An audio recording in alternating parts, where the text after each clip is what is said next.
Apreciados estudiantes, reciban un cordial saludo. En este video tutorial vamos a desarrollar el tema del EVA y la forma como se calcula este indicador. Espero lo disfruten. Muchas gracias.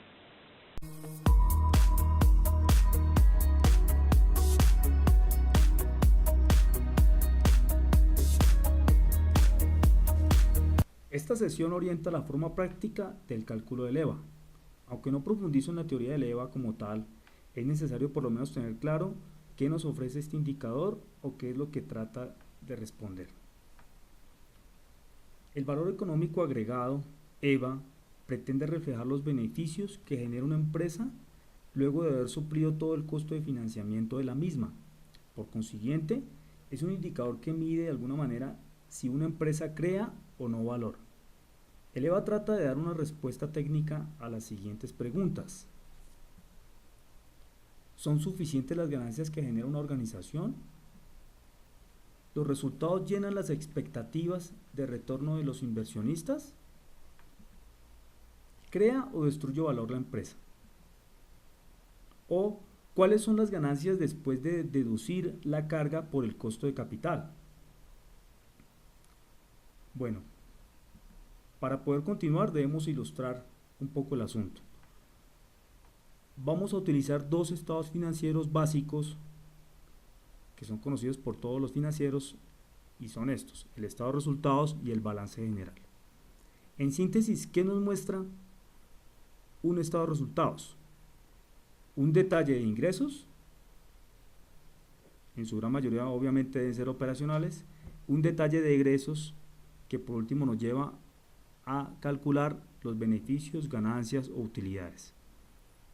Pero no necesariamente porque se estén generando ganancias quiere decir que la empresa está creando valor, y es lo que vamos a ver ahora con el ejercicio técnico. ¿Qué tan suficientes son esos beneficios? La sola cifra o el cálculo de indicadores de rentabilidad convencionales no nos dicen mucho. Por eso el EVA nos da una información adicional bien interesante. Para ello debemos poner en contraste estos beneficios con algo más. Pasemos entonces a la estructura básica de un balance general. ¿Y qué es lo que nos muestra?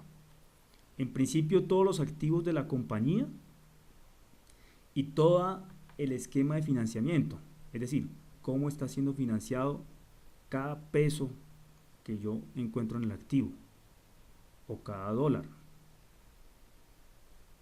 De alguna manera, todos los recursos de la compañía están siendo financiados, ya sea a través de un pasivo, deudas, o a través de una deuda directa con los dueños de la empresa o lo que ellos están aportando vía patrimonio. Si nos concentramos en esta sección del esquema de financiamiento, lo primero que uno debe interpretar es que si hablamos de financiamiento debe existir algún costo. En otras palabras, financiar esta empresa debe costar algo, pero no estamos hablando aquí de un costo desde el punto de vista contable. Es un indicador al cual vamos a llegar más adelante. Es decir, este esquema de financiamiento me debe costar algo y ese costo de financiamiento se conoce normalmente como el costo de capital.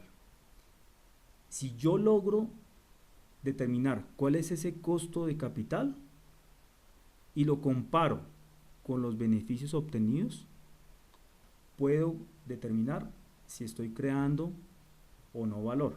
En otras palabras, con esa comparación llego al cálculo del EVA. Para entender bien este concepto, vamos a orientarnos a través de un ejercicio sencillo a través de Excel.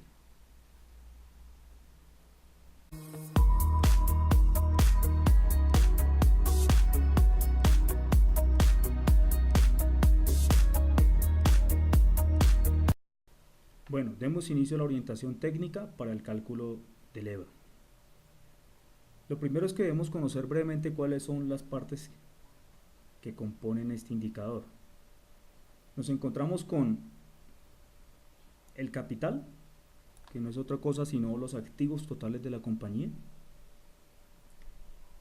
una utilidad operacional, que para efectos prácticos aquí se denomina NOPAT, por sus siglas en inglés, y el costo promedio ponderado de capital, que es una tasa que nos representa cuánto le cuesta a la empresa financiar todos sus recursos, es decir, todos sus activos.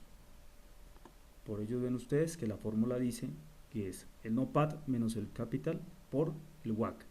O en otras palabras, se está comparando un beneficio operacional frente a lo que cuesta sostener la compañía su propio esquema. Es decir, al tomar la inversión, que son los activos, por el costo de capital, se sabe cuál es el costo de financiar la empresa. Vamos entonces a visualizar cuál es el NOPAT. El NOPAT, para efectos prácticos, es una utilidad operacional. En algunos textos que tratan el asunto, se encuentra con variantes.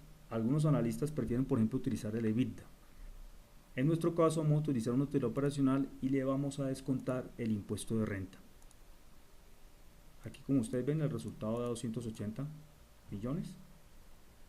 Pero en síntesis, lo que se utiliza para calcular el EVA es una utilidad operacional. No es normal que se utilice la utilidad neta porque tiene otros componentes que distorsionan. Recordemos igualmente que el cálculo del EVA es un indicador sofisticado que trasciende la contabilidad. Luego, de todas maneras, se le podrían hacer ajustes a esta utilidad.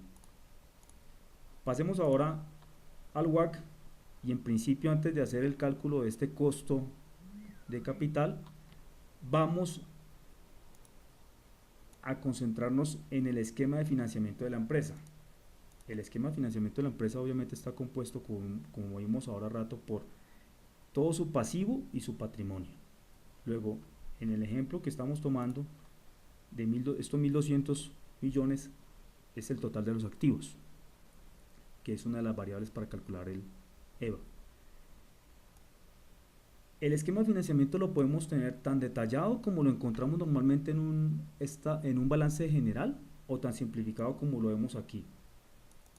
Yo les dejo aquí la fórmula y sus componentes, pero digamos que el cálculo se entiende de una forma mucho más sencilla si lo construimos a partir de una tabla o matriz como lo vemos aquí. Entonces sí es fundamental contar con todo el esquema de financiamiento. El primer paso es calcular una distribución porcentual de cada una de esas opciones frente al total del activo. Entonces vamos a coger para este caso estos 500 y lo dividimos frente al total del activo. Vamos a copiar la fórmula y vemos cómo esto tiene una distribución: 42% para las soluciones bancarias, otros pasivos el 8% y el patrimonio un 50%. Luego viene un dato muy importante, que es cuál es el costo de cada una de estas opciones de financiamiento, el costo teórico. En una obligación financiera es muy sencillo porque se conoce cuál es la tasa de interés a la cual el banco le ha prestado a la empresa. Para el ejemplo nuestro vamos a utilizar un 20% efectivo anual y en otros pasivos vamos a colocar 0%. Algunos pasivos tienen esa característica y es que están financiando a la empresa en tasa cero. El caso clásico es el del impuesto de renta, por ejemplo, o algunos salarios por pagar, entre otros. Pero la gran mayoría de los pasivos tienen un costo, incluso el de proveedores. Aunque no se crea, cuando existe dinero por pagar a los proveedores, hablando de una compañía comercial o industrial, siempre que los proveedores generan una opción de descuento por pronto pago y esta no es tomada por la compañía, sino que se toma todo el tiempo para financiarse, ahí se genera un costo financiero implícito. Y el patrimonio, que debe conformar toda esa sección, incluyendo el capital, utilidades retenidas, entre otros, es el financiamiento que está otorgando en un momento dado el grupo de accionistas o dueños de la empresa. Para el caso vamos a colocar una tasa de retorno del 25%. Se interpreta como la tasa de rentabilidad que están exigiendo los inversionistas sobre el dinero o la porción que tienen aportada en la compañía. Luego, cuando ya tenemos esta información, lo que hacemos es ponderarlo, por eso se llama costo de capital. Sería muy sencillo sacar el promedio de este costo, pero no es lo correcto porque cada una de las opciones de financiamiento tiene su peso. Luego, el WACC precisamente considera eso. Vamos a calcular entonces el WACC. Multiplicamos la distribución porcentual de cada opción de financiamiento por el costo como tal de cada una de ellas. Al tener toda esa multiplicación, podemos tranquilamente realizar la suma de esas ponderaciones. Para nuestro caso, el WACC da un resultado de 20,83%. ¿Y cómo se interpreta este resultado? Este resultado nos muestra cuánto le cuesta a la empresa financiar sus recursos. En este caso le cuesta una tasa del 20,83% anual. Cada empresa tiene su propio WACC. Y este WACC de alguna manera mide también qué tan buenos, en otras palabras, qué tan eficientes son los administradores de las compañías. De alguna manera, empresas con un WACC elevado, lo que está mostrando es que tienen una debilidad en cuanto a la administración financiera se refiere. Ahora, sí hay que tener en cuenta que frente a la tasa exigida por los inversionistas, ahí no tiene el control, digamos, el administrador financiero. Pero, de alguna manera, sí tiene mucha responsabilidad el administrador financiero de la empresa. Contando ya con el WACC, vamos a calcular finalmente el EVA. El EVA, como lo vemos ahora, se desprende de una fórmula. Vamos a colocar aquí los datos. Aquí ya los tenemos, de hecho, totalmente amarrados.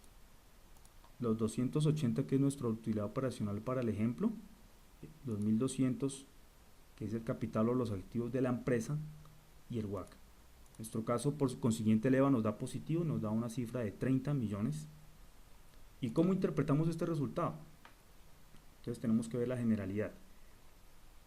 Lo que dice la teoría de este indicador es que cuando el EVA es positivo, se está creando valor.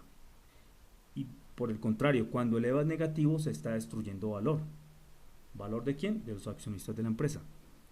Porque es muy sencillo. Aquí lo que se está comparando no es otra cosa sino los beneficios que genera la compañía, operativamente hablando, versus lo que la empresa, lo que a la empresa le cuesta financiarse o autofinanciarse. En otras palabras, si yo tengo una utilidad, unas ganancias, estas deben como mínimo cubrir ese costo de financiamiento o ese costo de capital. Y si me queda un excedente, excelente, porque estamos creando valor, se le está creando valor a los accionistas o dueños de la empresa. Si el EVA es negativo, a pesar de que las utilidades sean positivas, es decir, son ganancias, no hay pérdida, eso quiere decir que las ganancias no han sido suficientes para cubrir ese costo de capital o costo de financiamiento de la empresa.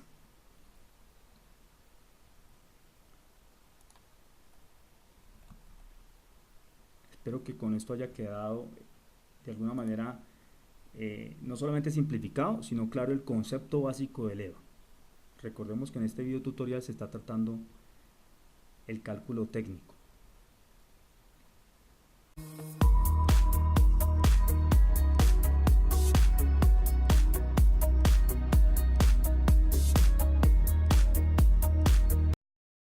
Finalmente les dejo estas tres fuentes para quienes quieran complementar sobre este indicador tan interesante que es el EVA.